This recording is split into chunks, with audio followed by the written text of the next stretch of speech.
When I was a young man, growing up in New York City, I refused to pledge allegiance to the flag. Of course, I was sent to the principal's office, and he asked me, "Why don't you want to pledge allegiance? Everybody does." I said, "Everybody once believed the earth was flat, but that doesn't make it so." I explained that America owed everything it has to other cultures and other nations, and that I would rather pledge allegiance to the earth and everyone on it. Needless to say, it wasn't long before I left school entirely, and I set up a lab in my bedroom. There I began to learn about science and nature. I realized then that the universe is governed by laws, and that the human being, along with society itself, was not exempt from these laws.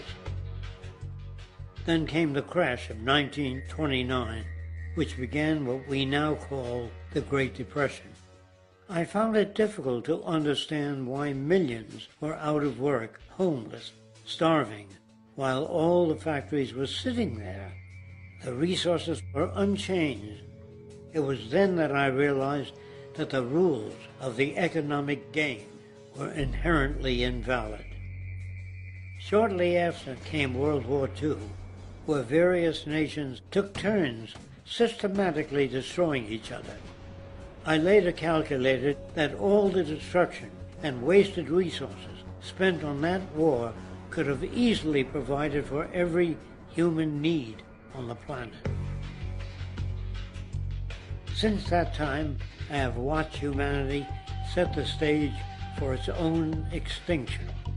I have watched as the precious finite resources are perpetually wasted and destroyed in the name of profit and free markets.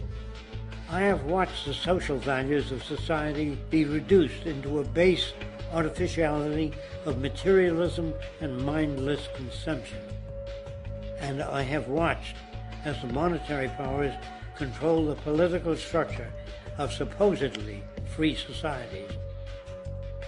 I'm 94 years old now, and I'm afraid my disposition is the same as it was 75 years ago. This shit's got to go.